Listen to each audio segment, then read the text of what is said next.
कृष्णा कृष्णा हरे हरे हरे राम राम राम हरे हरे। हरे कृष्णा। हिंदी।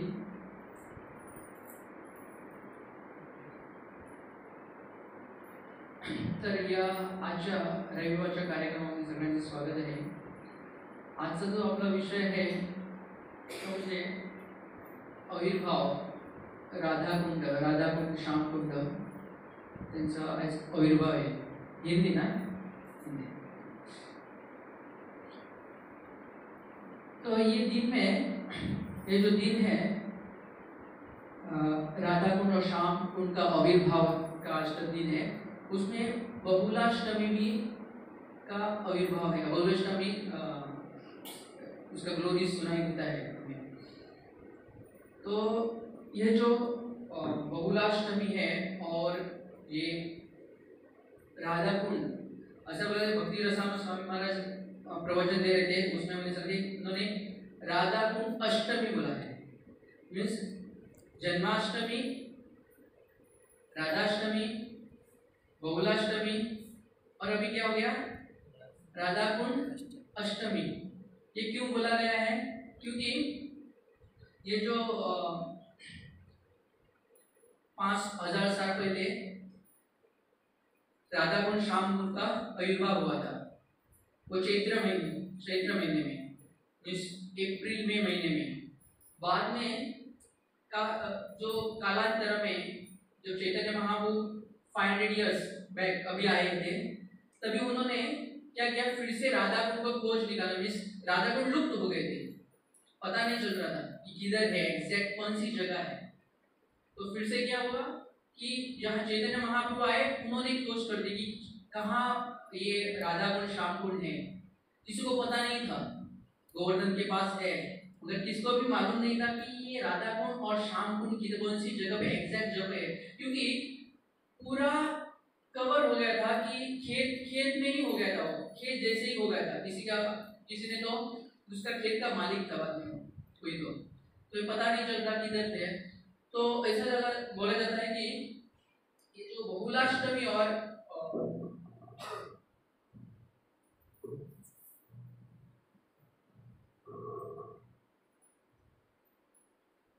तो वृंदावन में 12 करके वन है, 12 वन है टोटल।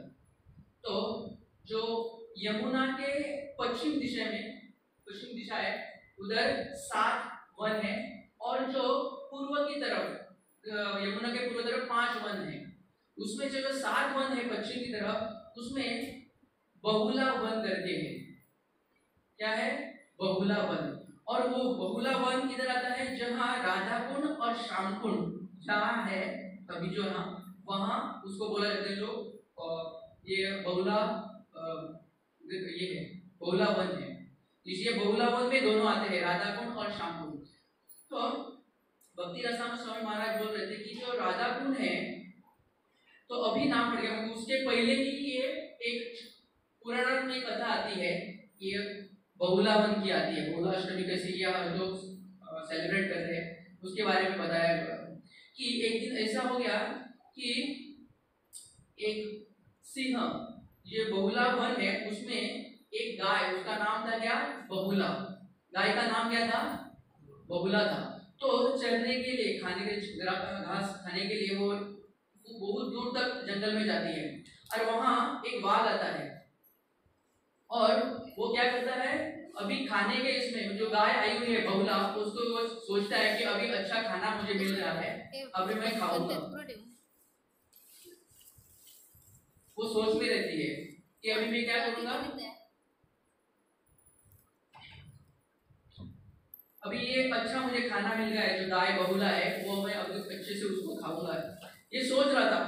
उतने में वो जो गाय बोलती है कि सोचो अभी मुझे मत खाओ, क्या करो, मैं क्या करता हूँ, मेरी जो ये है, क्या बोलते हैं उसको, पिल्लू के क्या बोलते हैं, गाय के पिल्लू को, बछड़ा। मेरा जो बछड़ा है मेरे इस गांव में है, अभी मैं नीचे गांव में जाऊंगी और क्या करूँ, उसको पूरा मेरा भर पेट के उसको क्या दूंगी, दूध दूंगी, और दूध देने के बाद मैं फिर से आऊंगी तब आप मुझे क्या कर लेना, खा लेना। ये मेरा क्या है, आपको वचन है, मैं फिर से आऊंगी। तो वो टाइम पे क्या रहता था कि सबकी भाषाएं रहती थी, एक तो समझ में थी। अभी किसी को हमारे मनुष्य की भाषा समझ में नहीं आती, कभी कभी गलती अब मिसअंडरस्टैंडिंग रहता है। तभी की बात क्या है, गाय और ये जो गाय थी और ये जो वाघ था, तो उसको समझ में आते थे कि भाषा वो समझ सकते थे एक दूसरे की भाषा है। तो वो समझ गए और वो बोलने लगी कि मैं, बहुला जो गाय थी वो बोलने लगी कि मैं कृष्ण की क्या हूँ, भक्त हूँ, मुझे कृष्ण प्रिय है। मैं भक्त नहीं ऐसा बोला, मुझे कृष्ण प्रिय है और मैं कृष्ण की ही आराधना करती हूँ। और वो जो जब ये सुना वाघ ने कि उसको ये हो गया कि ये कृष्ण की भक्त है, और उसके मन में थोड़ा ये हो गया, एक सॉफ्ट कॉर्नर हो गया गाय के प्रति। उसने बोला ठीक है, आप जाओ और अपने जो बेटी है, क्या बोलता है उसको, बछड़ा, उसको दूध पिला के आ जाओ। तो ये बात जो है, जो समझ गया और बहुला चली गई गांव में। अभी जाने के बाद जो उसका बछड़ा था उसको दूध पिलाने लगे बछड़े को। उतने में वो बोलने लगी, सुनो, वो अपने बछड़े को आवाज देने लगी, बोलने लगी कि आज जितना दूध पीना है आपको वो पी लो, इसके बाद कभी भी आपको दूध पीने को नहीं मिलेगा। ये बोल के जब ये सुना बछड़े ने, तो वो आश्चर्य, क्या हुआ माँ, ऐसा क्या हो गया कि आज ही मुझे, कल क्यों नहीं, परसों क्यों नहीं? तो बोलने लगी ऐसा ऐसा मेरे साथ हुआ है, जो वाघ है उसने मुझे ये वन में खाने का प्रयास किया, तभी मैंने उससे प्रार्थना की कि मेरा जो बछड़ा है तो क्या है, गांव में है, और मैं उसको क्या करूँगा, दूध दे के आ जाऊंगी। तो मैंने उसकी क्या निश्चय, मैंने ये उसको क्या किया, प्रण लिया है कि मैं फिर से आऊंगी करके। तो ये बोलने के बाद वो जो बछड़ा था वो बोलने लगा कि मैं भी आपके साथ चलता हूँ, मैं आपको खाने नहीं दूंगा, मैं क्या करूंगा, मैं खुद को वो उसका भोजन बनूंगा, मैं आपको खाने को नहीं दूंगा। ये जो ब्राह्मण, वो उधर जो ब्राह्मण था जिसके जो पालन करता था गाय और बछड़े को, उसने सुन लिया और वो बोला, वो सुन के आगे उन्होंने पूछा, अभी इनका भी संवाद चलता है इस समय। मैंने अभी भी बोला पुराणों में कथा है और बहुत पहले की कथा है कि उनको समझ में आने लगा कि एक साथ ये प्राणी जो क्या बोल रहे हैं, चिड़िया भी बोलती वो समझ में आता था। तो ये समझ में आया उसको और वो भी बाहर गया, बोलने लगा, संभाषण होने लगा कि आप जो, मैं खुद जाऊंगा, जो ब्राह्मण है वो बोलने लगा, मैं खुद जाऊंगा और देखूंगा क्या है, और चाहे तो मुझे खाने दो, आपको मैं कुछ नहीं दूंगा। तो ये वाद विवाद बहुत चलता रहा और बाद में तीनों मिलके जंगल में, बहुला वन में चले गए। और उनको जब वाघ ने ये देखा कि तीनों आ गए हैं, तो वो खुद अचंभित रह गया कि कैसे क्या ये जो गाय है अपने, नॉर्मली अगर हमने किसी को वचन दिया होता कि वाघ को ही हम वचन देते, तो एक वन में हमारे मोरजी के वन में, और बोला होता वाघ को मैं फिर से आऊंगा, कुछ काम है मेरा, तो छोड़ देता था हमें नहीं। तो कलियुग में मुझे देखा जाता है कि अभी जो पहले के जमाने ऐसे बोला जाता है कि जो धर्म है वो पांव 4 पहियों पे खड़ा है। कौन से पांव है? कलियुग जो धर्म है 4 पहिए है, धर्म किसके ऊपर टिका हुआ है? 4 पहिए, 4 इसके पिलर्स है, उसके खंभे, स्तंभ। कौन से है वो? सत्य, और बाद में शौचम, क्लीनलीनेस, शुद्धता, बाद में तप, ऑस्टेरिटी, तपस्या, और कंपैशन, दया। तो ये जो तीनों है, कंपैशन, दया, तप और शौचम, तो ऑलरेडी इनका नाश हो गया है। तो एक ही पांव बचा हुआ है, स्तंभ बचा हुआ है धर्म का, वो है सत्यम, ट्रूथफुलनेस। वो भी अभी स्लो क्या हो रहा है, उसका भी नष्ट हो रहा है। तो धर्म, तो ये जो ट्रूथफुलनेस है, उसने बताया कि मैं आऊंगा ही आऊंगा। मैं जो गाय ने बोला था कि मैं फिर से आऊंगी, आपको फिर से जो वचन मैंने दिया है वो फुलफिल करूंगी, ध्यान रखिए उसका। तो ये गाय आने के बाद ये ट्रूथफुलनेस इधर देखा जा सकता है, आपको देखने को मिलता है। तो ये बोलने के बाद ये देखा गाय ने कि ये वाघ ने देखा कि ये आ गई है, तभी कृष्ण भगवंत जब उन्होंने बोला था, ये गाय ने बोला था कि मैं क्या है कृष्ण की भक्त हूँ, आराधना करती हो और मुझे बहुत कृष्ण प्रिय है। तो कृष्ण भगवान उधर आ गए और जो वाघ है, हिंदी में क्या बोला जाता है वाघ को? वाघ। तो वाघ, ये जो बाघ है उसके ऊपर कृष्ण भगवान ने हाथ रखा, सर पे हाथ रखा, वो शांत हो गया और उसको भी समझ आया, दया आ गई, कंपैशन आ गया उसके ऊपर, एक ये इसके ऊपर जो गाय है उसके ऊपर, और उसने छोड़ दिया। और दूसरी भी कथा बोली जाती है कि जो बाघ था वो कौन था? धर्मराज था, यमराज थे। वो टेस्ट लेने के लिए आए थे, ये जो गाय है उसकी टेस्ट लेने के लिए आए थे, ये दूसरी कहानी में बोला जाता है। तो दूसरे युग में बहुत सारी डिफरेंट कथाएं रहती है। तो एक जगह पे बोला कि वहां सचमुच आए थे, बाघ आए थे और उन्होंने टेस्ट लिया था, उन्होंने क्या किया था, उनका खाने को जाकर कृष्ण भगवान ने उनको शांत किया। तो दूसरी जगह बोला जाता है कि वो धर्मराज थे, वो जो बहुला गाय थी उसको चेक करने के लिए, उसकी कितनी भगवान के प्रति क्या है निष्ठा है, वो चेक करने के लिए आए थे।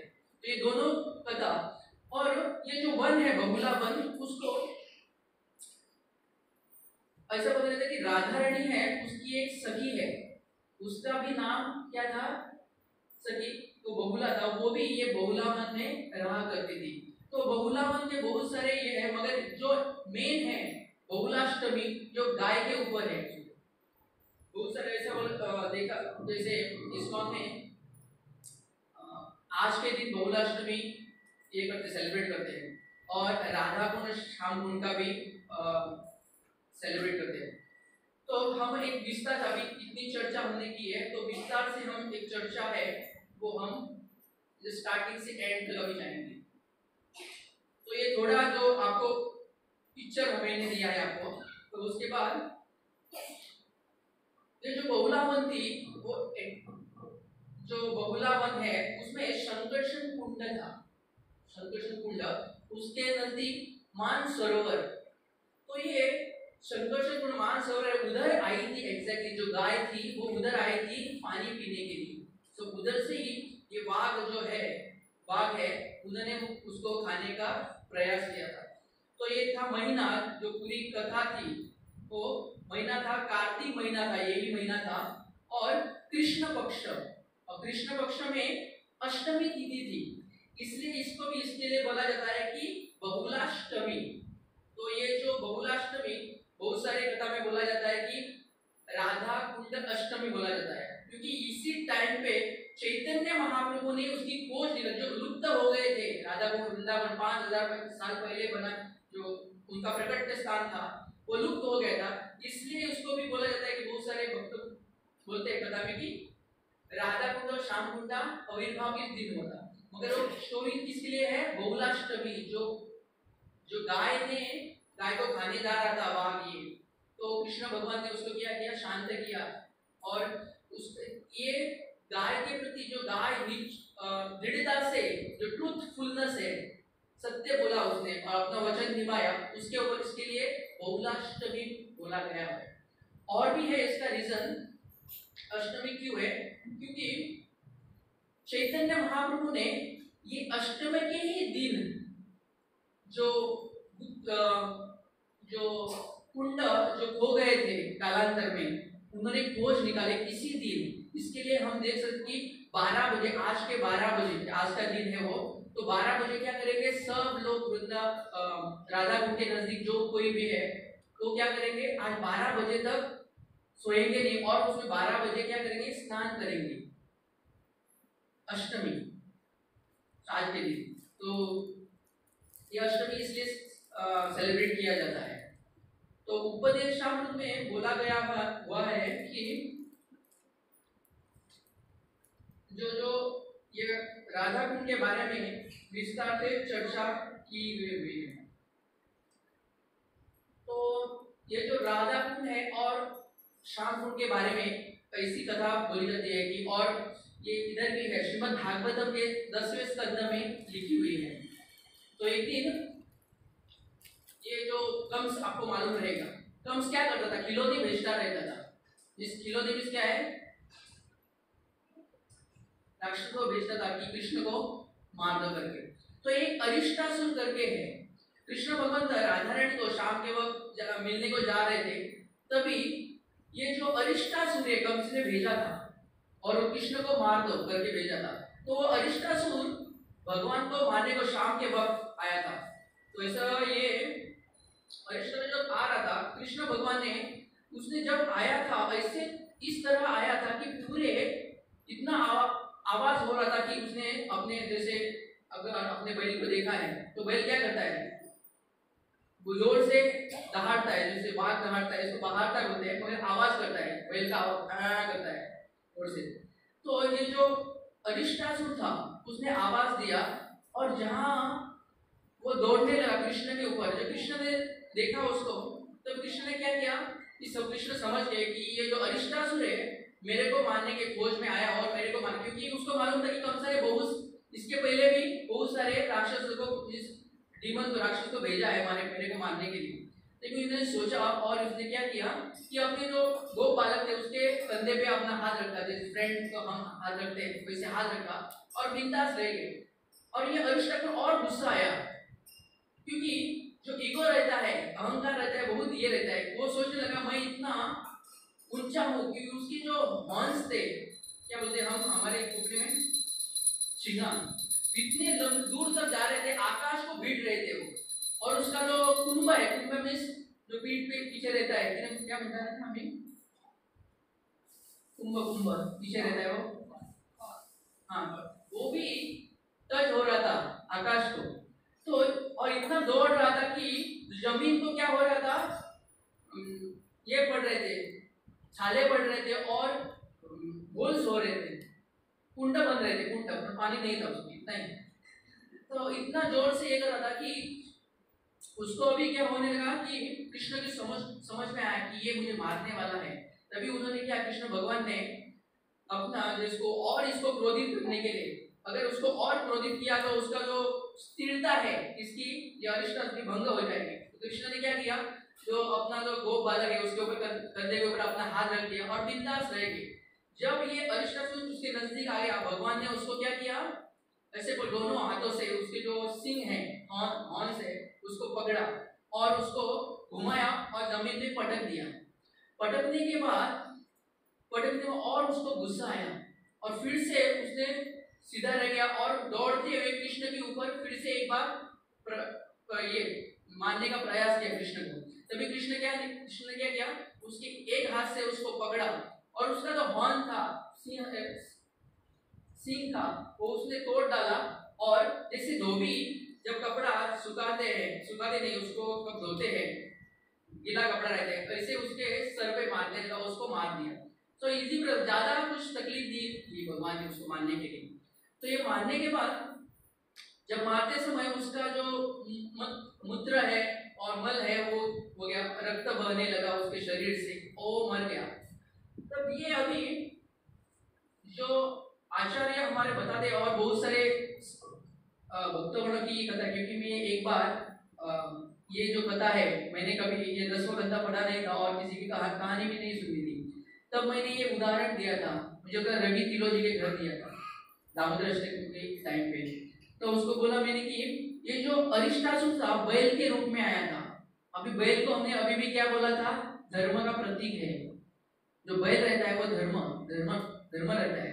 तो ये जो बैल है, अगर गाय को आपने मार दिया तो क्या होता है, गो हत्या का पाप लगता है, बराबर। तो बैल को भी मारा तो पाप लगता ही है। तो जो उसने मारा, तो राधा रानी ने क्या किया, ये जो उसके ऊपर पाप डाल दिया कि आपने क्या किया है, गो हत्या आपने की है। तो ये जो बैल है आप देख सकते हैं डिस्गाइज फॉर्म में आया था।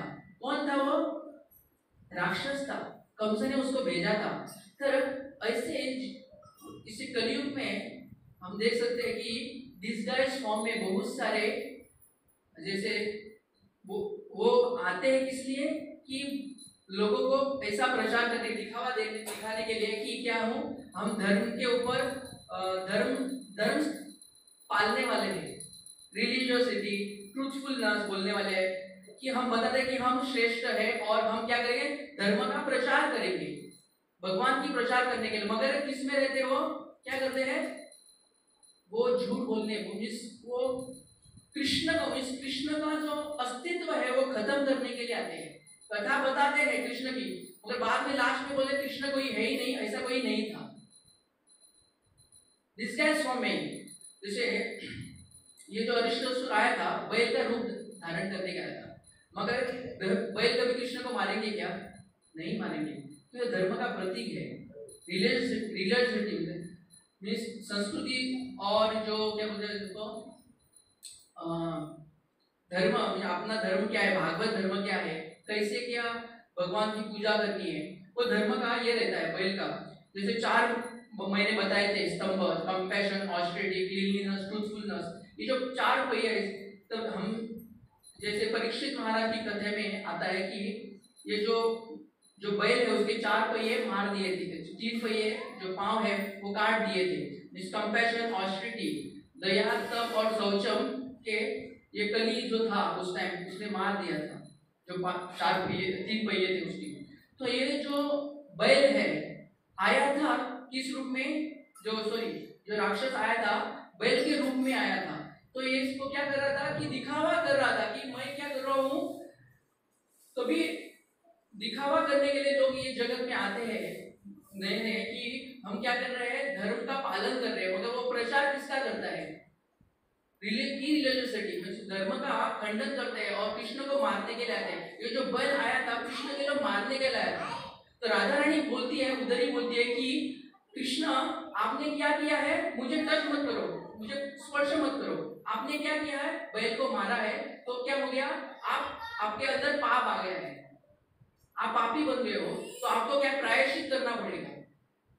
तो राधा रानी बोलती है आपको प्रायश्चित करने किधर जाना पड़ेगा, पूरे ब्रह्मांड में जो तीर्थ स्थान है उधर आपको जाके नहाना पड़ेगा, तभी आप क्या होगे, शुद्ध होगे, और आपके जो पाप आ गया है, बैल मारने का, जो गौ हत्या का जो पाप आ गया है वो नष्ट हो जाएगा, आप शुद्ध हो जाओगे।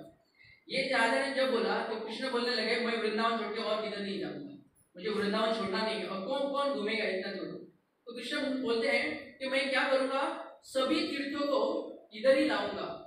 तो 68,000 क्या है तीर्थ स्थान है पूरे इसमें,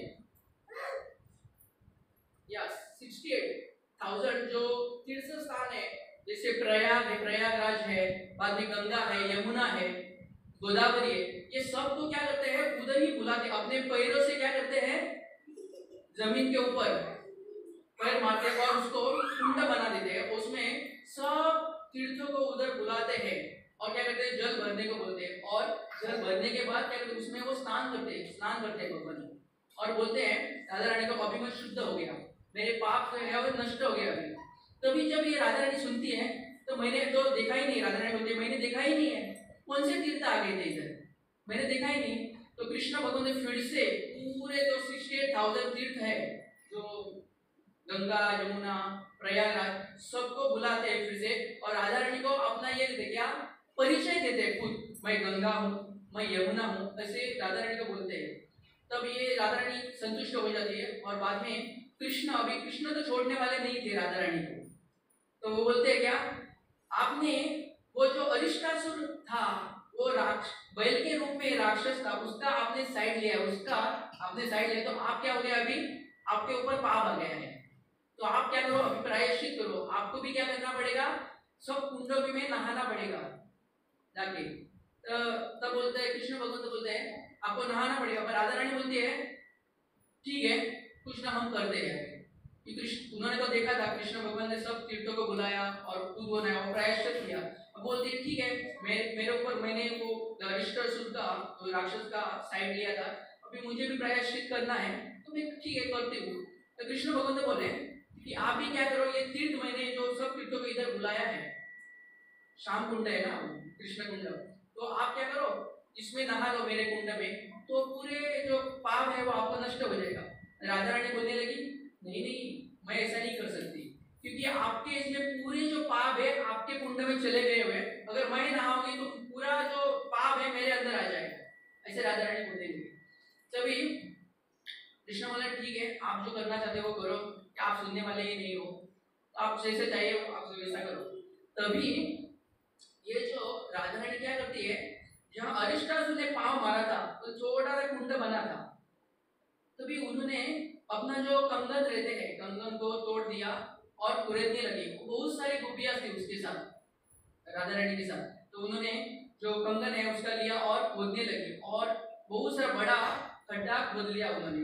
अभी पानी किधर से लाएगी, पानी तो नहीं है, पानी तो आया नहीं है उस कुंड में। तो उन्होंने सोचा, कृष्ण भगवान ने बोला कि आप मेरे कुंड से थोड़ा पानी लीजिए और भर दीजिए, और बोले नहीं ये नहीं होगा। तो उन्होंने बोला कि हम मानसी गंगा जो 3-4 किलोमीटर दूर है उधर से पानी लाएंगे। और कैसे रह गए, बहुत सारे गोपियां थी तो लाइन में रह गई सब, और एक के हाथ जो भरता था वो हटा ले। तो फिर भी जब डाल के पानी भी डाल के सूखने अंदर जाने लगा तो इतना हो नहीं सका उनसे। तो उन्होंने क्या बोल दिया कि कृष्ण भगवान ने जो सब तीर्थ स्थान थे उधर ही थे, गए नहीं थे। कृष्ण भगवान ने बोला, सिग्नल किया उनको कि आप क्या करो, अभी राधा रानी के पास जाओ और क्या करो, उनको बोल दीजिए कि हमको सेवा दीजिए, हम आपका कुंड है वो भर देते हैं और आप बाद में उनमें क्या करो, स्नान करो। तब ये बोला, तभी तीर्थराज थे वो उधर चले गए और राधा रानी को बोल दिया कि आपको हमें कुछ सेवा दे, आप तो राधा रानी है, वृंदावन की रानी है, आपके प्रति हमारी एक सेवा हम देना चाहते हैं, तो आप एक्सेप्ट कर दीजिए, स्वीकार कीजिए हमारी सेवा है।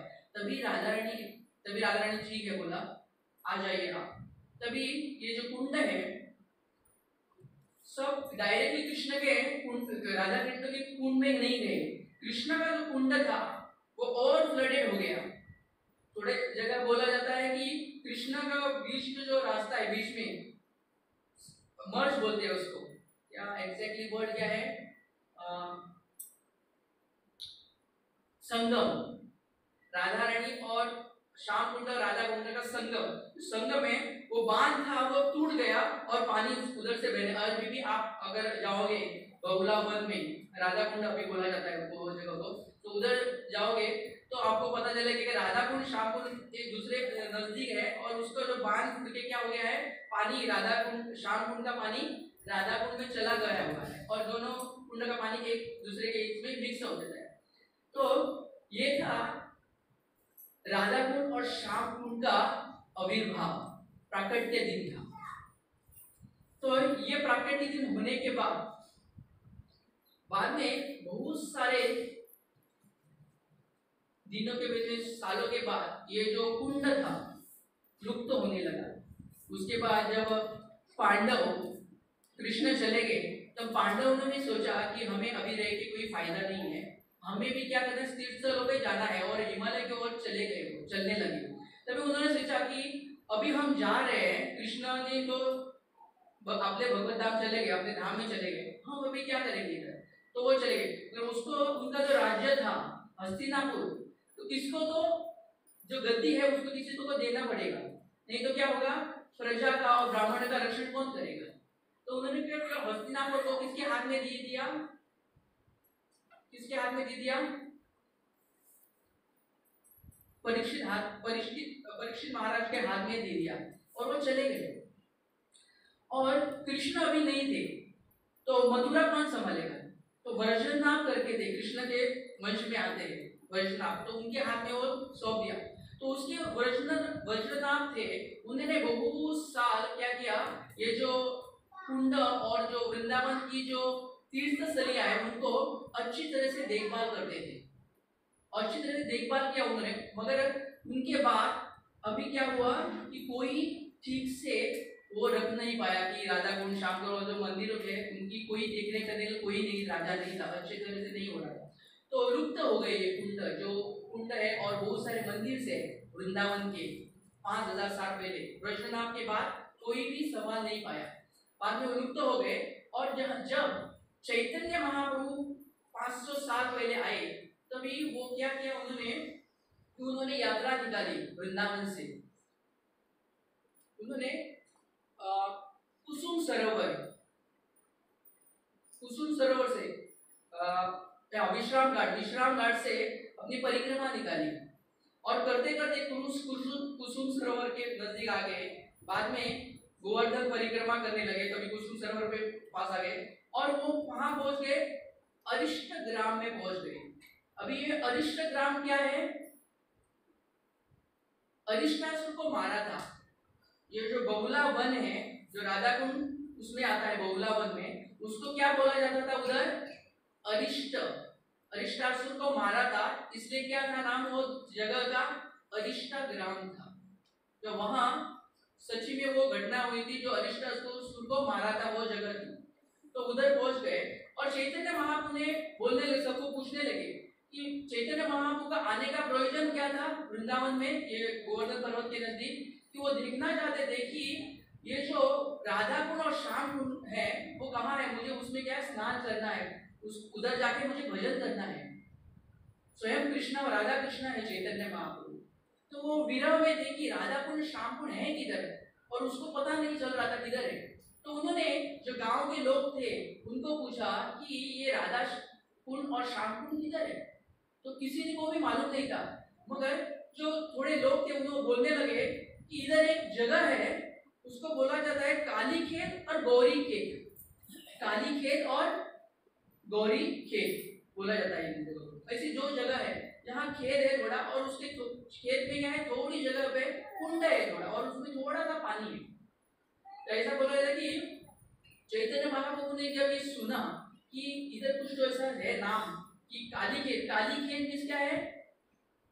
श्याम कुंड है, और गौरी खेत क्या है? राधा कुंड। तो उनको पता चल गया कि, और वो जब भी वो नजदीक जा रहे थे, वो खेत के नजदीक कुंड के बाद, कि तभी अष्टविकार आने लगे चैतन्य महाप्रभु, भाव विभोर होने लगे, कुछ तो हो रहा था चैतन्य महाप्रभु। उनको समझ में आ गया कि यही क्या है, श्याम कुंड और राधा कुंड यही है, जो 5000 साल पूरे कृष्ण और राधा कृष्ण ने उनको, उनका आविर्भाव मतलब यही है। ये समझने का चैतन्य महाप्रभु ने क्या किया, उधर गए और उसमें स्नान किया। अब ये जो उधर के जो लोग थे वो बोलने लगे, खेत क्या है उधर, इतना सा पानी है, उसमें वो मड है, चिकल जैसे हो गया था, चिकल हमारे भाषा में बोलते हैं, और उसमें वो स्नान कर रहे थे। और वो क्या सन्यासी है, वो चैतन्य महाप्रभु सन्यासी थे। तो उन्होंने लगा ये क्या कर रहे हैं सन्यासी, उधर जाके पानी ही नहीं है, उधर क्या कर रहे हैं, और हमें तो मालूम है ये छोटे से खेत है, गौरी खेत और काली खेत है। तो उन लोगों को मालूम नहीं था इसकी महिमा क्या है, और ये जो काली खेत है और गौरी खेत है वो क्या है, एक्चुअली राधा कुंड श्याम कुंड है। क्यों पूरा लुप्त हो गया था, उधर खेत कर रहे थे, लोग खेती कर रहे थे। जब ये चैतन्य महाप्रभु से, चैतन्य महाप्रभु क्या कर रहे, उधर की थोड़ी मिट्टी ली और वो चलने लगे, इधर चलने लगे कि प्रयाग में जाने लगे, प्रयाग की ओर जाने लगे, प्रयाग और वाराणसी। उधर जाते समय उन्होंने जो मिट्टी ली थी अपने सिर पे लगाई, और प्रयाग में रूप गोस्वामी, जो हमारे मन हो गया, इधर जो छठ गोस्वामी है ये साइड में, रूप गोस्वामी, सनातन गोस्वामी, श्री रघुनाथ भट्ट गोस्वामी, श्री रघुनाथ दास गोस्वामी, श्री जीव गोस्वामी, श्री गोपाल भट्ट गोस्वामी, ये छठ गोस्वामी है वृंदावन के। इन्होंने क्या किया कि जो वृंदावन के लुप्त स्थली थे, लुप्त हो गए, वो दिखाई नहीं पड़ते थे, उनको उन्होंने खोज निकाला। तभी जो चैतन्य महाप्रभु ने ये गोवर्धन पर्वत को छोड़ दिया, चले गए उधर से मिट्टी लेके, जो राधा कुंड श्याम कुंड की मिट्टी लेके चले गए और अपने सर पे लगाई, जा रहे थे तभी वो प्रयाग उधर चले गए और रूप गोस्वामी मिले, उनको बोल दिया, उनके साथ वार्तालाप किया और बोलने लगे कि आप क्या करो, अभी जो गुप्त स्थान है वृंदावन के और गोवर्धन पर्वत के ऊपर, वो उसको खोज करिए आप। बाद में वो वाराणसी गए, उधर सनातन गोस्वामी मिले, उनको भी बोल दिया कि आपको क्या करना है, अभी वृंदावन में जाना है आपको। और बाकी के जो गण हैं छठ गोस्वामी, जैसे जीव गोस्वामी, गोपाल भट्ट गोस्वामी, तो उनको बोल दिया कि आपको भी उधर जाके स्थापना करनी है, भगवान के जो विग्रह है उनकी पूजा करनी है, और जो कुंड है उनकी फिर से पुनः स्थापना करनी है आपको। ये कहने के बाद चैतन्य महाप्रभु सबको करने के बाद वो जगन्नाथपुरी फिर से चले गए, और उधर ये जो गोपाल भट्ट गोस्वामी थे, उनको 8 साल उन्होंने उनको शिक्षा दी कि कैसे क्या करना है आपको। 8 साल जगन्नाथपुर में जाके चैतन्य महाप्रभु ने 8 साल ये गोपाल भट्ट गोस्वामी ने उनको शिक्षा दी कि आपको क्या करना है आगे जाके। तो 8 साल के बाद ये जो जब चैतन्य महाप्रभु चले गए भगवत धाम, तभी ये जो गोपाल भट्ट गोस्वामी थे उनको रहा नहीं गया, वो विरह भाव में थे कि चैतन्य महाप्रभु चले गए, अभी मैं क्या करूंगा। तो उन्होंने सोचा मैं अभी गोवर्धन पर्वत के ऊपर जाऊंगा, उधर से छलांग मारूंगा और मैं क्या करूंगा, मेरी आत्महत्या करूंगा, मुझे विरह सहन नहीं हो रहा है। तो ये जब उन्होंने सुना तब रूप गोस्वामी और सनातन गोस्वामी को पता चला कि जो गोपाल भट्ट गोस्वामी है कहाँ आ गए हैं, वृंदावन में आए हैं, गोवर्धन के पास है, और मैं क्या करूंगा अभी। रूप गोस्वामी ने सोचा कि मैं अभी इनको अच्छे तरह से बताऊंगा कि आपको ऐसा करना नहीं है, आपको क्या करना है, चैतन्य महाप्रभु ने आपके लिए क्या रखा है, शालिग्राम शिला रखा है, गोवर्धन पर्वत की शालिग्राम शिला ये रहता है, वो क्या बोलते हैं उसको, उधर की जो पत्थर है गोवर्धन पर्वत के ऊपर, वो कोई घर में नहीं ला सकता, अगर घर में ला रहा है तो बहुत सारे तकलीफ है। कोई अगर वृंदावन में अगर जा रहा है तो उधर से गलती से भी गोवर्धन पर्वत के ऊपर जो शिला रहते, पत्थर रहते हैं, कभी भी घर में नहीं लाना चाहिए। अगर घर में ला रहे हैं तो ऐसा हो सकता है कि आपका ट्रेन ही छूट सकता है, नहीं तो फ्लाइट से आ रहा है तो फ्लाइट में कुछ गड़बड़ी हो सकती है, नहीं तो आपको बस मिस हो जा सकती है। तो उधर से क्या करना नहीं है आपको, वो जो शिला रहती है गोवर्धन पर्वत के पत्थर है वो आपको कभी लाना नहीं चाहिए, वो उधर ही रखने चाहिए, उधर इधर नहीं लाना चाहिए। तो वो चैतन्य महाप्रभु ने क्या दे रखा था, ये हमारे गोस्वामी को क्या दिया था, रघुनाथ भट्ट गोस्वामी को शिला रखी थी, वो सनातन और रूप गोस्वामी के पास थी, उन्होंने वो दी, और राधा रानी की एक माला थी वो भी ये गोपाल भट्ट को दी, और बोलने लगे कि चैतन्य महाप्रभु ने आपके लिए रखा है क्योंकि आपको क्या करना है, अभी वृंदावन का आपको विस्तार करना, वृंदावन जो बहुलावन के नजदीक जो तीर्थ स्थान है उसको आपको फिर से क्या करना है, अच्छे तरह से उसको रखना है। ये जो रघुनाथ भट्ट गोस्वामी है सोचने लगे कि अभी मुझे ऑर्डर तो मिला हुआ है, सनातन गोस्वामी ने बोला है, रूप गोस्वामी ने बोला है कि आपको क्या करना है, ये जो तीर्थ स्थलिया है, और ये सारे मिलके ये षड गोस्वामी मिलके क्या करने लगे, अच्छे से ये वृंदावन का देख रेख करने लगे। मगर जब गोपाल भट्ट गोस्वामी ने देखा कि अभी जो एक दिन ऐसा हो गया कि उधर मुगल के राजा, उस टाइम किसका राज्य चलता था, मुगल सरदारों का राज्य चलता था, मुस्लिमों का। तो उन्होंने उधर एक बार अकबर आ गया और उसके जो सोल्जर्स थे, सैनिक थे, और उसमें हाथी थे, घोड़े थे, उनको प्यास लगने लगी, तो उष्णता का ये था, उधर बहुत सारी गर्मी थी। तभी अकबर सोचने लगा, ये बहुलावन पहुंच गया और सोचने लगा कि अभी मैं क्या करूं, मेरे जो घोड़े हैं वो पूरे ये हो रहे हैं, उनको पानी चाहिए, और जो मेरे जो सैनिक है उनको भी पानी चाहिए, तो मैं क्या करूं। तो दूर से उनको देखना कि एक बाबा जी बैठे हुए हैं, वो कौन थे, रघुनाथ भट्ट गोस्वामी। तो उन्होंने देखा और वो बाबा जी के अकबर चले गए उनके नजदीक और बोलने लगे कि मेरे जो सोल्जर्स है, सैनिक है, उनको क्या चाहिए, पानी चाहिए, मेरे घोड़े है, हाथी है, बहुत उनको ये लगी है, प्यास लगी है, तो उसको कुछ आप बोल सकते हैं, किधर पानी का झरना है, बोल सकते हैं क्या। तब उन्होंने जो रघुनाथ भट्ट गोस्वामी है उन्होंने क्या बोला कि नजदीक ये जो दिख रहा है ना सामने, वो क्या उधर पानी पिलाओ आपके सैनिकों को। तभी ये अचंभित हो गए, इससे क्या बोल रहे हैं, वो तो काली खेत और गोरी खेत है, तो पानी ही नहीं था, थोड़ा सा ही पानी था। तो अकबर बोलने लगा आप मजाक कर रहे हैं क्या मेरे से, कुछ दिखाई नहीं रहा पानी इधर अंदर, तो आप मजाक करने लगता है मेरे से। तो इन्होंने बोल दिया, गोपाल भट्ट गोस्वामी ने बोल दिया कि आप क्या करो, जाओ उधर, मेरे शब्दों के ऊपर क्या करो, आप विश्वास रखो और आप जाइए और आप पानी पिलाइए उनको। तब ये अकबर सोचने लगा कि ये जो बाबा जी बोल रहे हैं, इतना बोल रहे हैं, तो देखते हैं क्या करें। तो वो सब हाथी चले, घोड़े चले गए और सैनिक भी चले गए, और पानी पूरा सेटिस्फाइड हो गए, तृप्त हो गए पानी पी के, और ऊपर आ गए। तो बाद में रघुनाथ भट्ट गोस्वामी सोचने लगे, ये रघुनाथ दास गोस्वामी है, रघुनाथ भट्ट गोस्वामी नहीं, रघुनाथ दास गोस्वामी। तो रघुनाथ दास गोस्वामी ने सोच लिया कि ये किसी को भी ये कुंड के बारे में महिमा मालूम ही नहीं है, ये कुंड क्या है, कौन से कुंड है, राधा कुंड है, श्याम कुंड है, इसको किसी को मालूम ही नहीं है। तो उन्होंने मन में सोच लिया कि अभी कुछ तो होना चाहिए, और मेरे पास वो तो एक साधु गोस्वामी थे, उसके पास कैसे किधर से धन संपत्ति है। तो वो सोचने लगे और उन्होंने मनन किया कि अगर मेरे पास थोड़ा पैसा होता तो मैं क्या करता, इन जो कुंड है गौरी खेत और काली खेत, उसका क्या करूँगा, उद्धार जीर्णोद्धार करूंगा, फिर से उसको अच्छी तरह बनाऊंगा और सब लोग आके उधर उसका दर्शन लेंगे, उसमें स्नान करेंगे। मगर सोचते सोचते क्या हो गया, उन्होंने छोड़ो ऐसे, ठीक है अभी तो मेरे पास पैसा नहीं, मैं क्या कर सकता हूँ। तो उसकी भजन कुटीर भी नजदीक थी, उन्होंने बना ली थी। तो ये सोचते सोचते ये भगवान ने सोच लिया, देखा कि ये रघुनाथ दास गोस्वामी है, उनको इच्छा है कि मेरे जो कुंड है, उनके मन में आया कि कुंड को क्या करना है, फिर से स्थापना करनी है, उसकी फिर से जीर्णोद्धार करना है। तो ये सोचते सोचते बद्री का विशाल बद्री नारायण बोला जाता है, कहाँ, उत्तराखंड। तो उधर भगवान को क्या कर दिया, वो भगवान को याद आ गया कि रघुनाथ दास गोस्वामी को कुछ तो ऐसी प्रेरणा आ गई कि मेरा जो कुंड है राधा रानी का और मेरा खुद का, वो फिर से उसका जीर्णोद्धार करना है, ठीक से करना है।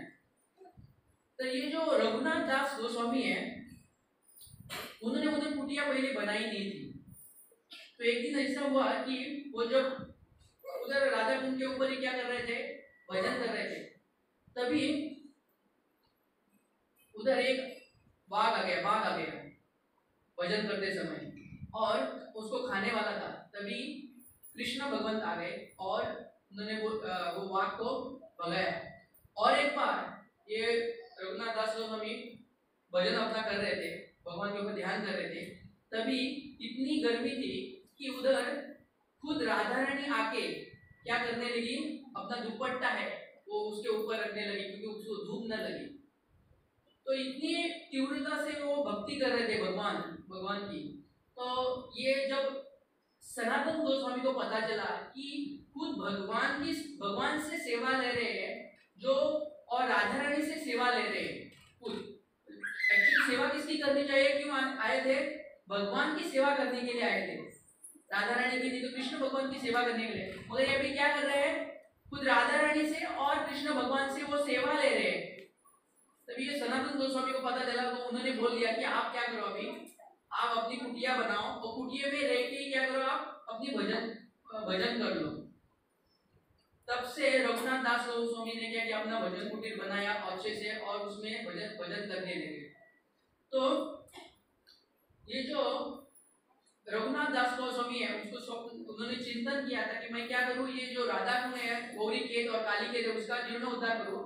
तभी ये भगवान ने बद्री नारायण ने सुना उत्तराखंड में, और उन्होंने क्या कर दिया, एक जो व्यापारी था उसका नाम था समर्पण, व्यापारी था उसका नाम ये था समर्पण, उसको बद्री विशाल जो बद्री नारायण ने क्या किया, भेज दिया, बद्रीनाथ ने भेज दिया कि आप क्या करो, जो मेरे लिए धन ला रहे हो बद्रीनाथ में, तो आप क्या करो, उधर वो जो धन है आप वृंदावन लेके जाओ। गोवर्धन पर्वत के नजदीक एक बाबा रहेंगे, उसका नाम है क्या, रघुनाथ दास गोस्वामी, उसको आप दे दीजिए। वो क्या करेंगे, अच्छे से हमारे जो गुप्त स्थान है, जो लुप्त हो गए स्थान, जो अच्छे अच्छे स्थलिया है, उसको क्या करेंगे, फिर से पुनर्आवृत्ति करेंगे।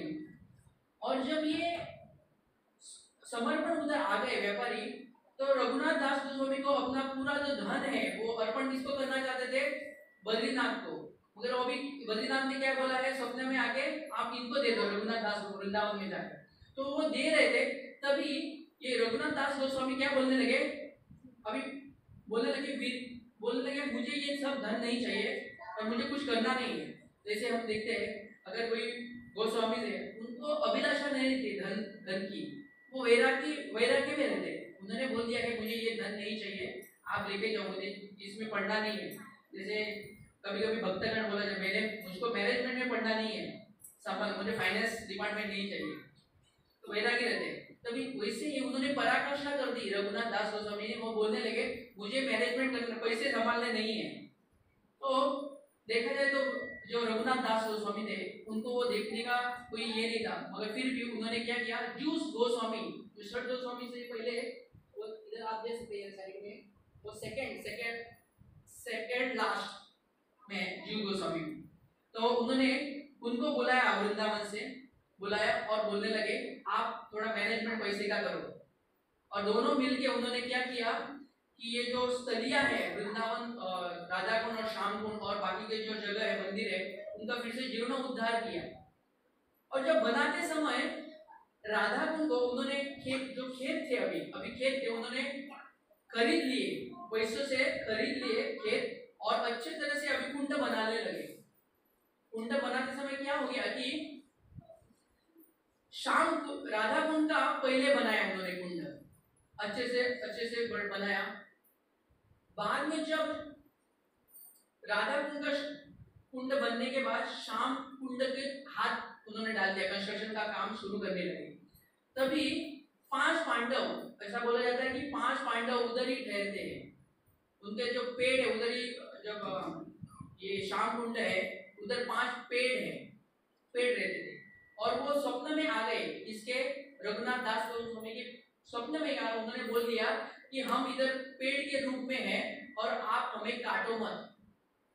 तो आप अगर जाएंगे वृंदावन और ये इधर गोवर्धन पर्वत के ऊपर, पर्वत के उधर, तो राधा कुंड का कुंड है वो स्क्वायर में है, स्क्वायर में। मगर जब श्याम कुंड है वो टेढ़ा मेढ़ा है। क्यों? क्योंकि वो जब उन्होंने सोचा था कि रघुनाथ दास ने सोचा था कि अभी पेड़ को काटेंगे और स्क्वायर में करेंगे उसको, मगर जब ये स्वप्न में आए रघुनाथ दास गोस्वामी के स्वप्न में, तो उन्होंने बोल दिया कि हमें मत काटो, हमें इधर ही रहना है, हमें ही ये कुंड के नजदीक हमें ही रहना है। तो ये बोलने के बाद उन्होंने दूसरे दिन और अपने जो काम करने वाले उनको बोल दिया कि इनको मत काटो। तो उन्होंने काटा नहीं उनको, इसलिए वो जो श्याम कुंड है वो टेढ़ा मेढ़ा है। और आप देख सकते हैं श्याम ही भगवान तक टेढ़े मेढ़े हैं, 3 जगह पे बैंड हुए हैं, बराबर। जैसे बोला जाता है कि अगर स्ट्रॉ डाल दिया किसी बॉटल में और अगर उसको अच्छी तरह से अंदर डाल दिया तो उसको निकालना बहुत कठिन हो जाता है। जैसे भगवंत अगर किसके अंदर जाते हैं तो उसको निकालना बहुत शाम को टेढ़ा, क्योंकि वो तिरमंग ललित है, अंदर गए तो जाते हैं इजीली, स्ट्रेट जाते हैं, अगर आने को वो निकालना चाहे तो आते नहीं इजीली। तो वैसे है, तो उसका भी कुंड भी वैसा ही टेढ़ा मेढ़ा है, आप अगर जाओगे तो देख सकते हैं। तो ये जब श्याम कुंड और उन्होंने राधा कुंड का स्थापना फिर से जीर्णोद्धार किया और अच्छे तरह से उन्होंने उसका देखरेख किया। तो ये चैतन्य महाप्रभु ने सब अपने जो अनुयायी है, जो षट गोस्वामी है, उनके बोल के क्या किया उन्होंने, ये सब जो गोवर्धन के पास जो राधा कुंड और श्याम कुंड है उसको जीर्णोद्धार करने के बाद, और ऐसा बोला जाता है कि जो गोवर्धन पर्वत है, गोवर्धन पर्वत वो एक पीकॉक के समान है, मोर के समान है, उसकी जो आकृति है मोर के समान है। और उसके जो दो आंखें हैं वो कौन है, ये राधा कुंड और श्याम कुंड। तो ये जो राधा कुंड और श्याम कुंड है, जो कोई ये राधा कुंड और श्याम कुंड में नहाता है, ऐसा बोला जाता है कि इधर एक पुराण में महिमा श्लोक आते हैं, पद्म पुराण में, कि यही गुणे नित्य कृष्ण राधिकार संगे जल केली करे तीरे रस रंगे।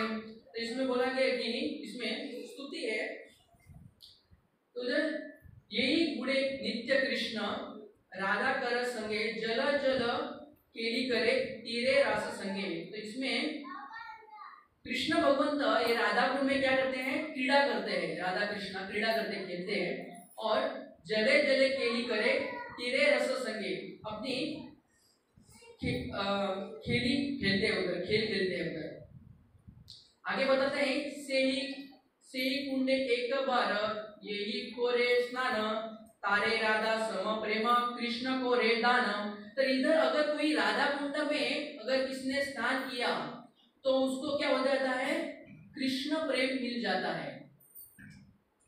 तो राधा रानी की ये कार्तिक महीना चल रहा है, तो अगर कोई उसमें स्नान करता है राधा कुंड में तो उसको क्या मिल जाता है, अगर कार्तिक में जाने की जरूरत नहीं, और किसी भी दिन में गए तो आपको राधा कुंड में अगर किसी ने स्नान किया, उनको उसका भाव अच्छा रहना चाहिए। अगर कोई राधा कुंड में जाता है स्नान करने के लिए, एक बार ऐसा हो गया कि प्रभुपाद के जो शिष्य थे वेस्टर्न बाहर देश के, एक बार आए थे उधर और उन्होंने स्नान किया उसमें, और वो उनको थोड़ा मालूम नहीं था कि कैसा स्नान करना है, कि राधा कुंड की महिमा मालूम नहीं थी।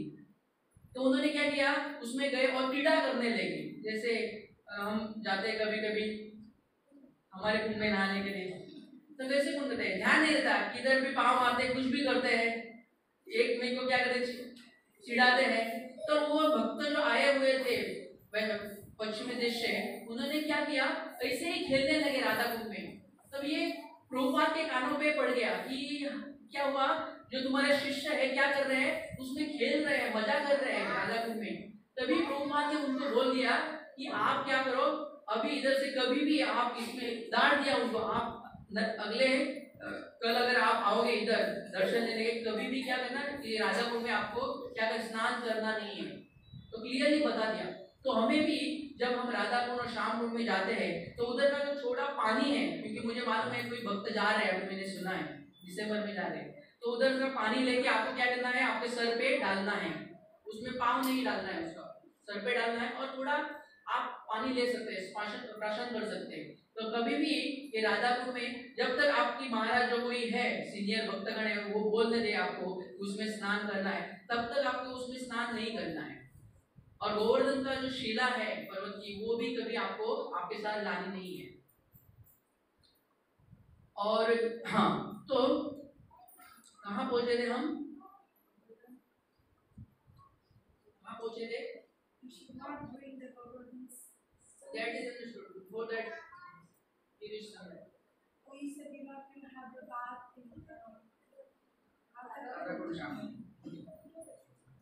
तो हमें क्या करना नहीं है कि अपराध करना। श्रील प्रभुपाद ने क्लियरली बताया, जब तक हमें गुरु महाराज की आज्ञा न मिले तो हमें क्या करना नहीं चाहिए, उसमें स्नान नहीं करना चाहिए, क्योंकि हम अपराध कर सकते हैं।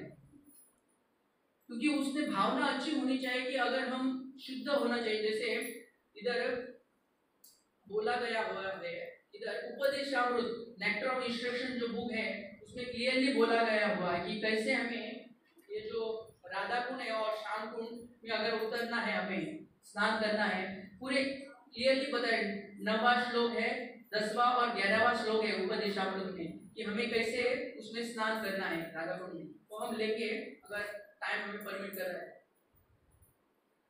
तो। उसकी और एक महिमा इधर ग्लोरिफिकेशन किया हुआ है, सेई कुंडे एक बार येई कोरे स्नान तरे राधा सम प्रेम कृष्ण कोरे दान। तो हमने ये ऑलरेडी देखा हुआ है कि अगर कोई राधा कुंड में स्नान करता है तो क्या हो जाएगा, उसको कृष्ण प्रेम मिल जाता है और कृष्ण प्रेम मिल जाता है। और उधर ग्लोरी बताया हुआ गया है कि पुण्डेर मधुरियेन राधार मधुरिमा पुण्डेर महिमा येन राधार महिमा। इधर कि जैसे राधा रानी का ख्याति है, अगर कोई वैसे ही ये जो जैसे राधा रानी की ख्याति है वैसे ही राधा कुंड की क्या है, महिमा है।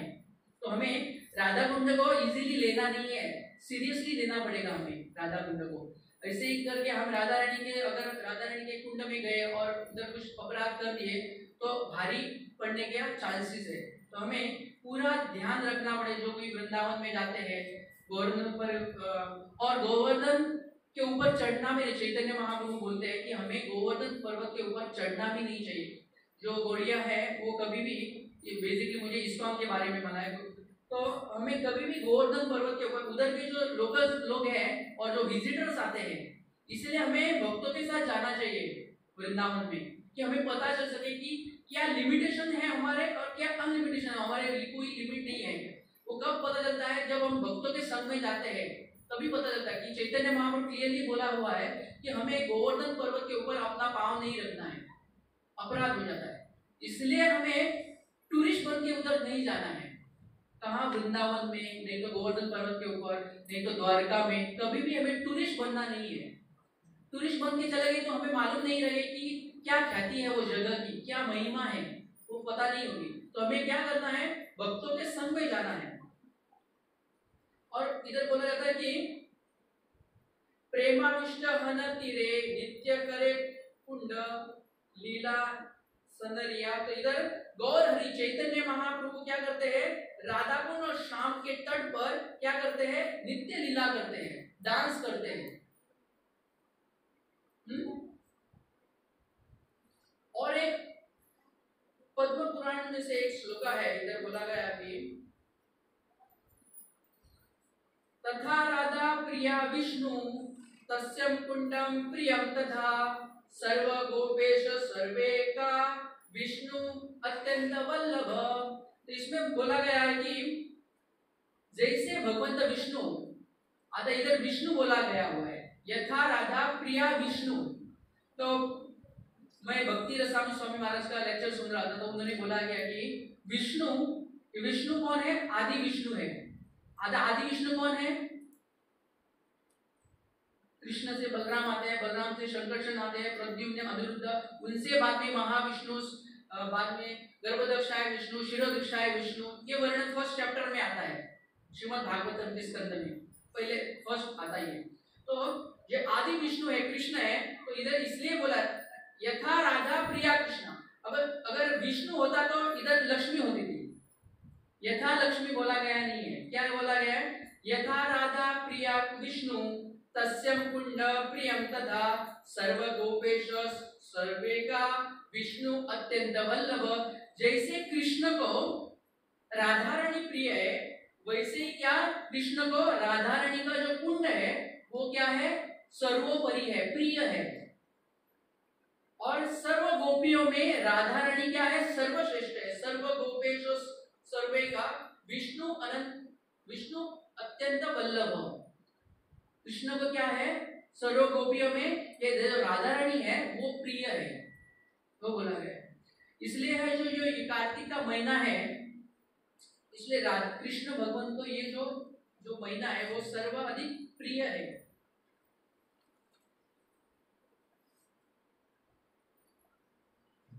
तो हमें भी ये जो कार्तिक महीना है, हम दीपदान करते हैं, तो हमें समझना चाहिए कि राधा रानी की क्या जो महिमा है वो भी हमें जाननी चाहिए। इसलिए जो कार्तिक महीना है हमें सीरियसली थोड़े वाव्स हमें लेने पड़ेंगे कि कुछ हमें ज्यादा हमें कुछ करना नहीं है, मगर एटलीस्ट हम भगवान को अच्छे तरह से दीप दिखा सकते हैं। वो पूरा महीना हम दीप दिखा सकते हैं भगवान को, कि एक भी दिन ऐसा नहीं जाना चाहिए, क्योंकि ये वाव हम एग्जैक्टली ले सकते हैं, ज्यादा हम कुछ छोड़ नहीं सकते। जैसे किसी को स्वीट अच्छा रहता है, वो कभी गलती से भी खा जाता है, मगर हमें ये जो भगवान को दीप दिखाना है वो सर्वश्रेष्ठ माना गया है। जैसे कथा में बोला गया हो कि न कार्तिक समो मासो न कृतेन समयुगम न वेद सदस्य शास्त्र न तीर्थ गंगा समम। इसमें कार्तिक महीने में कार्तिक मास में दीपदान, यज्ञ और अनुष्ठान परम फल देने वाले माने गए हुए हैं। तो ये कार्तिक महीने में दीपदान है वो हमें श्रेष्ठ माना गया हुआ है। तो एटलीस्ट हमें जो खाने की चीजें हम छोड़ दीजिए, मगर एटलीस्ट हम जो दीपदान है भगवान को हर दिन ये पूरा महीना हम कर सकते हैं। तो ये कार्तिक महीने का जो बेनिफिट दिया हुआ है हमें वो जान लेना है और इसे हमें करना है। अगर हम ये जो थोड़ा ये कर लेते हैं तो इजीली हमें राधा रानी की कृपा हमारे पर हो जाएगी। और जो एक तुम्हें छोटी एक कथा जो दामोदर के टाइम हुए थे उसके बारे में मैं उसमें से एक पॉइंट लूंगा और उसके ऊपर थोड़ा विस्तार करूंगा। ये जो कथा हुई थी वो दिवाली के दिन हुई थी, और कृष्ण भगवान अभी क्या कर रहे हैं, यशोदा माई के पास आते हैं, उठते हैं निद्रा से और यशोदा माई के पास आते हैं और बोलते हैं क्या हमें क्या चाहिए, कुछ खाने को दे दो। और जो रवि है, जो रवि दही मक्खन बना रही थी उसको पकड़ लेते हैं वो कृष्ण भगवान। तभी जो कृष्ण आते हैं वो क्या आते हैं, भूख लगती है उनको, और किसके पास आते हैं, यशोदा मैया के पास आते हैं। तो कृष्ण भगवान तो सिर्फ मक्खन खाने के लिए नहीं आते यशोदा माई के पास, वो हंगरी है, प्रेम के भूखे है। जैसे इधर बोला गया हुआ है ये देव भावाचा भूकेला, जो अभंग रहते हैं, जो तुकाराम महाराज के अभंग है, नहीं तो नामदेव महाराज के उधर उन्होंने बोला कि देव भावाचा भुकेला, भगवान सिर्फ मक्खन के भूखे नहीं है, वो किसके भूखे हैं? भाव, अपना भाव क्या है, मन में भाव क्या है वो देखते हैं। तो हमें जब हम दीप दिखाते हैं, सिर्फ दीप 4 2 3 7 ये करना नहीं है, हमें क्या है भाव, अपना जो भाव है वो भगवान के लिए प्रकट करना है। तभी ये जो कृष्ण भगवान यशोदा माई के पास आते हैं मक्खन खाने के लिए, तभी वो भाव के प्रेम, यशोदा माई मुझे प्रेम से आते हैं, वो तो यशोदा माई मुझे क्या करेंगे, स्नेह देंगी, बराबर माता है उनकी। वैसे ही हम भी भगवान के क्या है, जैसे कृष्ण भगवान किसके बेटे हैं? यशोदा माई के बेटे हैं। वैसे ही हम जीवात्मा कृष्ण भगवान जो हमारे माता पिता है, हम उसके कौन है? कौन है? कौन है उनके? हम बच्चे हैं भगवान के, बराबर। तो हम भी हंग्री है, हम भी क्या भूखे हैं, हम भी क्या है भूखे हैं। किसके भूखे हैं हम? प्रेम के भूखे। हमें समझ में नहीं आ रहा है, इधर एक अभंग में बोला जाता है, आमी तेने सुखी मना विठ्ठल विठ्ठल मुखी। हम कब सुखी रहेंगे? भूख लगती है तब पीड़ा होती है ना, कुछ चाहिए रहता है हमें, तब हम कब सुखी होते हैं? तो खाना खाने के बाद शरीर का खाना है वो जो ये खाने की चीजें है, मगर जो सच में हमें सुखी होना है तो क्या करना पड़ेगा? तो क्या करना है? भगवान का संपर्क हमें आना पड़ेगा, हमें भगवान से। तो इधर बोला जाता है कि आमी तेरे सुखी, हम कब सुखी होंगे? जब हम मना विठ्ठल विठ्ठल मुखी, जब हमारे मुख से हम विठ्ठल विठ्ठल बोलेंगे, हरे कृष्णा कृष्णा कृष्णा हरे हरे, हरे राम राम राम हरे हरे, तब हम बोलेंगे ये मुख से, तभी हम सुखी हो पाएंगे। तो वही हम इधर दर्शाते हैं कि ये जो कृष्ण भगवान तक यशोदा माता के पास आते हैं, हमको कुछ चाहिए खाने के लिए, वैसे ही हम भी भगवान के कौन है? बच्चे हैं। और हम कृष्ण भगवान हमारे माता पिता है, जैसे त्वमेव माता पिता त्वमेव बंधु सखा त्वमेव। तो कृष्ण भगवान हमारे माता, जैसे यशोदा माता कृष्ण भगवान की माता है, हम भी क्या है?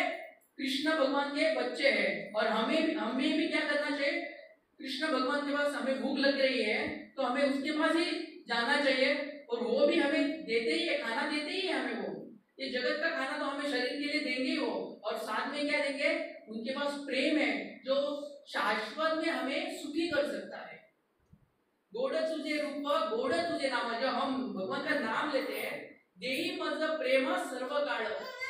हमें खाना खा के थोड़ी देर के लिए संतुष्ट हो सकते हैं, पूरा हमें संतुष्ट होना है तो क्या करना पड़ेगा? गोड तुझे रूप, आपका क्या है? तुझे जो आपका जो विग्रह है, नहीं तो आपका जो रूप है वो क्या है? स्वीट है, गोड है। और गोड तुझे नाम, आपका जो नाम भी है वो क्या है? स्वीट है। देही पद प्रेम सर्व काल, आपके पास जो प्रेम है वो हमें दीजिए, क्योंकि हम लालायित है प्रेम के लिए। जब हम प्रेम लेंगे, जब हम प्रेम मिलेगा तब हम संतुष्ट हो जाएंगे, और कभी भी ये जगत की जो चीजें है उसमें सुख ढूंढने का हम प्रयास नहीं करेंगे। तो और एक इधर भगवंत उधर ही बोलते हैं कि वैकुंठ सोडिनिया आलो। चलिए, और एक इधर एक बोला जाता है कि सुखासाठी करसी तळमळ, तरी तू पंढरीशी जाय एक वेळा, तरी मग तू अवघाची सुख रूप होसी। जब हम भगवान के संपर्क में आते हैं तो हम क्या, हमें पहले क्या रहती है? तळमळ रहते हैं, हमें बहुत जिज्ञासा रहती है, हम बहुत अस्त व्यस्त रहते हैं कि सुख किधर है। बट एक बार हम अगर वृंदावन में जाएंगे, नहीं तो द्वारका जाएंगे, तभी हम क्या होंगे? सुख रूप होसी, सुख हमें मिलेगा। जो एक्चुअल सुख है हम चीजों में ढूंढते हैं, वो सुख किधर है? भगवान का जो संपर्क है, भगवान के नाम में, भगवान के रूप में क्या है? ये सुख है। तो हमें क्या करना चाहिए कि जो हमें, जैसे कृष्ण भगवान यशोदा माता के पास जाके वो प्रेम ढूंढते हैं, यशोदा में स्नेह से मुझे स्नेह लाएगी, वैसे हमारी जो माता पिता है कृष्ण भगवंत है, और वो भी हमें क्या करने? वे रुके हुए हैं 28 युगे, इतने साल रुके हुए हैं कि तब मेरा ये बच्चा है, हमारे बच्चे, मेरे बच्चे हैं, तब मेरे पास आएंगे और मैं उनको कब मेरा प्रेम जो है उनको उनको देंगे मैं, ये ऐसे सोच रहे हैं। तो हमें भी क्या करना चाहिए, भगवान के पास जाना चाहिए, हमें क्या करना है, प्रेम मांगना चाहिए, क्योंकि हम सुखी हो सके शाश्वत काल के लिए। तो ये है राधा कुंड और श्याम कुंड, जो आज के दिन उनका क्या हुआ था, जीर्णोद्धार हुआ था। बोल सकते हैं कि चैतन्य महाप्रभु ने उनको खोज निकाला और बाद में रघुनाथ दास स्वामी उसको फिर से अच्छी तरह से उनकी देखभाल की। तो ये जो है बहुलाष्टमी और जो राधा कुंड अष्टमी जो आज के दिन हुआ था, कार्तिक महीने में कृष्ण पक्ष में, और ये कार्तिक महीने में हुआ था।